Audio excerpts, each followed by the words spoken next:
Hello and welcome to Spiza. So இந்த வீடியோவில் நான் எப்படி ரொம்ப ஈஸியாக ஆப்பிள் பை பண்ணுறது அப்படின்னு காமிக்க போகிறேன். இந்த வீடியோவை ரொம்ப கவனமாக பாருங்கள், ஏன்னா அதில் நிறைய சின்ன டிப்ஸ் எல்லாம் சொல்ல போகிறேன். இது எப்படி இவ்வளோ ரொம்ப ஈஸியாக பண்ணுறது அப்படின்னு. ஸோ இதுக்கு தேவையான இன்க்ரீடியன்ட்ஸ் டிஸ்கிரிப்ஷன் பாக்ஸில் நான் மென்ஷன் பண்ணியிருக்கேன். உங்களுக்கு தேவையானப்போ அதை ரெஃபர் பண்ணிக்கோங்க. 5 பெரிய ஆப்பிள் தோல் சீவி கட் பண்ணி எடுத்துக்கோங்க. 200 கிராம் சால்டட் பட்டர், 3 கப் மைதா, 1 teaspoon cinnamon powder, 8 table spoon தண்ணி, 1/2 கப் சர்க்கரை, 1 டீஸ்பூன் லெமன் ஜூஸ், அப்புறம் 2 டீஸ்பூன் கார்ன்ஃப்ளவர். இப்போ நம்ம ஒரு பெரிய பவுலில் 3 கப் மைதாவை போட்டுக்கலாம், ஒரு மிக்சிங் பவுலில். இப்போ வந்து நான் 200 கிராம் பட்டர் அதில் சேர்க்க போகிறேன். பட்டர் வந்து ரொம்ப கோல்டாக இருக்கணும், அதாவது சில்லுன்னு இருக்கணும். ஸோ இப்போ இந்த மாதிரி ஒரு டோ கட்டர் வச்சு அதை நான் வந்து அப்படியே கட் பண்ணி மாவை அது மேலே கோட் பண்ணுறேன். ஸோ இது ரொம்ப முக்கியமான விஷயம் என்னென்னா, இது வந்து பட்டர் வந்து ரொம்ப கோல்டாக இருக்கணும். இப்போ உங்ககிட்ட டோ கட்டர் இல்லை அப்படின்னா இந்த மாதிரி ஷார்ப்பாக இருக்க ஒரு கரண்டி வச்சு கூட அப்படி கட் பண்ணி வச்சுக்கலாம். இப்போ வந்து எல்லாமே ரொம்ப ஃபைனாக சாப் ஆயிடுச்சு, எந்த பெரிய பீசஸும் இல்லை. ஸோ இப்போ இந்த மாதிரி கையில் அதை நல்லா மிக்ஸ் பண்ணிவிட்டு இப்போ வந்து 6லேருந்து 8 டேபிள் ஸ்பூன் ஐஸ் வாட்டர் போட்டிருக்கேன். அதாவது இப்போ நீங்கள் வீடியோவில் பார்த்தாலே தெரியும், நான் வந்து ஐஸ் க்யூப்ஸ் போட்டிருக்கேன். ஏன்னா தண்ணி வந்து ரொம்ப சில்லுன்னு இருக்கணும். ஸோ இது வந்து வேணுங்கிற அளவு தண்ணி இந்த மாதிரி ஊற்றி மிக்ஸ் பண்ணிக்கோங்க. இது வந்து மைதாவோட குவாலிட்டி பொறுத்து, ஒரு சில மைதா வந்து 8 டேபிள் ஸ்பூன் தண்ணி வரைக்கும் இழுக்கும். இப்போ இது பார்த்தீங்கன்னா நான் வந்து இதை அழுத்தி பிசையில, நான் வந்து சும்மா எல்லாத்தையும் சேர்த்து மிக்ஸ் தான் பண்ணுறேன். ஸோ நம்ம ரொம்ப அழுத்தி பிணைஞ்சோம் அப்படின்னா பை வந்து அவ்வளோ அந்த க்ரஸ்ட் வந்து ரொம்ப ஹார்ட் ஆகிடும், உங்களுக்கு சாஃப்டாக இருக்காது. ஸோ இந்த மாதிரி சும்மா எல்லாத்தையும் சேர்த்து மட்டும் மிக்ஸ் பண்ணிக்கோங்க. இது வந்து ஒரு 2லேருந்து 3 நிமிஷம் ஆகும். ஸோ எங்கேயும் மாவு தனியாக இல்லாமல் இந்த மாதிரி அதை பிச்சு போட்டுட்டு நல்லா மிக்ஸ் பண்ணிக்கோங்க. இது வந்து ரொம்ப ஹார்டாகவும் இருக்கக்கூடாது, ரொம்ப தண்ணியாகவும் ஆகிடக்கூடாது. இப்போது இந்த வீடியோவில் காமிச்ச மாதிரி இருந்ததுன்னா இது வந்து கரெக்டான கன்சிஸ்டன்சியில் இருக்குதுன்னு அர்த்தம். ஸோ இது ரெடி ஆனதுக்கப்புறமா இதை வந்து நம்ம ஒரு 1/2 மணி நேரம் ஃப்ரிட்ஜில் வைக்க போகிறோம். இப்போ பார்த்தீங்கன்னா டோ வந்து நல்லா ஸ்மூத் ஆகிடுச்சு. இப்போ நான் அதை ஒரு பிளாஸ்டிக் கவரில் போட்டு, நான் ஜிப்லாக் பேக்கில் போட்டு இப்போ அதை 1/2 அன் ஹவர் ஃப்ரிட்ஜில் வைக்க போகிறேன். ஸோ இது வேணும்னா நீங்கள் முன்னாடியே கூட ப்ரிப்பேர் பண்ணி இதை ஃப்ரீஸ் பண்ணி வச்சுக்கலாம். ஸோ இப்போது அது ரெடி ஆகிற டைமில் நம்ம வந்து இப்போது ஆப்பிள் ஃபில்லிங் ரெடி பண்ணிடலாம். ஸோ ஆப்பிள் கட் பண்ண உடனே அதில் ஒரு 2 டீஸ்பூன் இல்லை 1 டீஸ்பூன் லெமன் ஜூஸ் சேர்த்து அதை வந்து மிக்ஸ் பண்ணி வச்சுடுங்க. இதனால் என்ன ஆகும்னா ஆப்பிள் வந்து கருக்காமலும் இருக்கும், இன்னொன்று இது வந்து நல்ல ஃப்ளேவர் கொடுக்கும் அந்த லெமன் ஜூஸ். இப்போ நான் அதில் 1/2 கப் சுகர் ஆட் பண்ணியிருக்கேன். ஆட் பண்ணி இப்போ நான் வந்து இதை மீடியம் ஃப்ளேமில் கொஞ்சம் நேரத்துக்கு குக் பண்ண போகிறேன். ஸோ அந்த மொத்தமாக ஆப்பிள் வந்து இது கம்ப்ளீட்டாக இந்த ப்ராசஸ் இது ரெடி ஆகிறதுக்கு, குக் ஆகிறதுக்கு வந்து 15லேருந்து 20 நிமிஷம் ஆகும். ஸோ இதை வந்து ஹை ஃப்ளேமில் குக் பண்ணிடாதீங்க, இது லோ இல்லைனா மீடியம் ஃப்ளேமில் வச்சு குக் பண்ணுங்கள். ஸோ இதிலேருந்து தண்ணி விட்டுட்டு வரும், ஆப்பிளில் இருந்தும் இந்த சர்க்கரையில் இருந்தும். ஸோ நம்ம இந்த தண்ணி ஃபுல்லாக வத்துற வரைக்கும் இதை வந்து அடுப்பில் வச்சு நம்ம மிக்ஸ் பண்ண போகிறோம். ஸோ இதை நடுவில் கொஞ்சம் நான் உடச்சி விட்டுக்கிட்டே இருக்கேன், ஸோ தட் அது எப்போ குக் ஆகுது அப்படின்னு நல்லா தெரியும் நமக்கு. ஸோ இப்போ பார்த்தீங்கன்னா நல்லா தண்ணி வந்து வத்திருச்சு. இப்போ இந்த மாதிரி குத்தி விட்டால் அது வந்து ரெண்டு பீஸாக அந்த மாதிரி உடச்சி விடுறேன். ஸோ தட் கொஞ்சம் ஆப்பிள் வந்து நல்லா மேஷ் ஆகியும், கொஞ்சம் ஆப்பிள் வந்து கொஞ்சம் கடிக்கிற மாதிரியும் நல்லா இருக்கும் அப்படிங்கிறனால. இப்போ கொஞ்சம் சினமன் பவுடர் அதில் சேர்க்குறேன். ஸோ இது வந்து உங்களோட ஃப்ளேவருக்கு ஏற்ற மாதிரி தான், ஆனால் இது இந்த ஸ்டெப் வந்து கண்டிப்பாக ஸ்கிப் பண்ணாதீங்கன்னு சொல்வேன். ஏன்னா அந்த சினமன் பவுடரோட ஃப்ளேவர் தான் வந்து இதில் ஹைலைட்டே. ஸோ இதுக்கப்புறம் வந்து இப்போ நான் இதில் வந்து 2 டீஸ்பூன் கார்ன்ஃப்ளவர் ஆட் பண்ணுறேன்.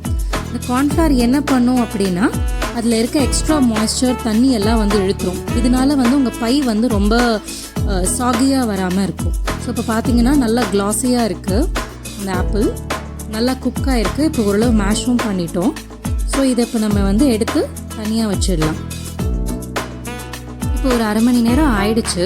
ஸோ நான் வந்து ஃப்ரிட்ஜில் இருந்து அந்த மாவை எடுத்துட்டேன் வெளியே. ஸோ பார்த்தீங்கன்னா இது இன்னும் சாஃப்டாக தான் இருக்குது.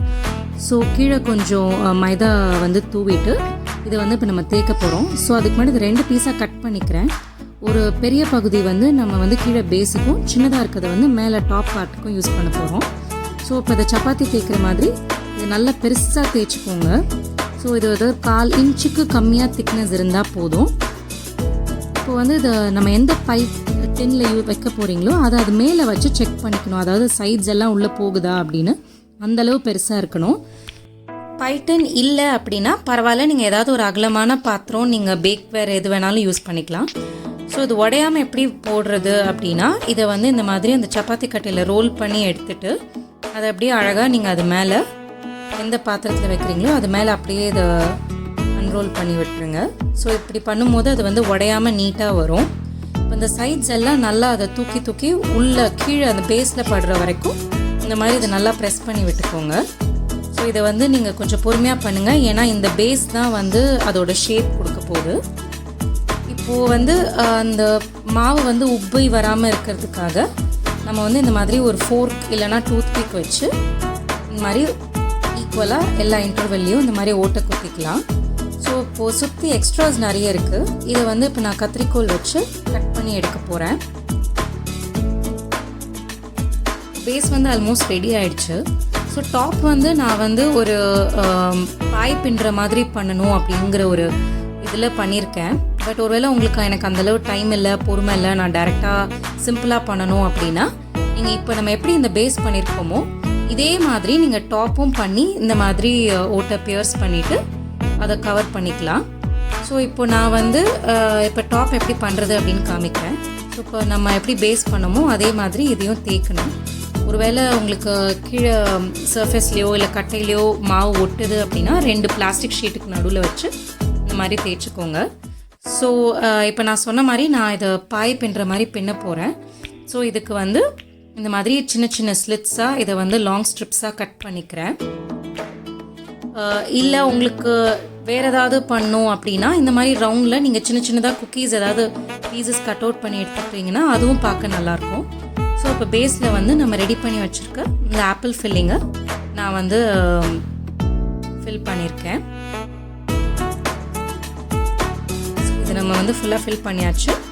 ஸோ இப்போது இதை எப்படி மேலே டாப் கவர் பண்ணுறதுன்னு நான் சொல்கிறேன். ஸோ இருக்கிறதுலே லாங்காக இருக்க ஸ்ட்ரிப்பை நடுவில் வச்சுருக்கேன். ஸோ ஒரு ஸ்ட்ரிப் விட்டு 3வது ஸ்ட்ரிப் எடுத்திருக்கேன். அந்த மாதிரி ஒவ்வொரு ஸ்ட்ரிப்பாக விட்டு அடுத்ததை எடுத்து இந்த மாதிரி 2 சைடும் போட போகிறோம்.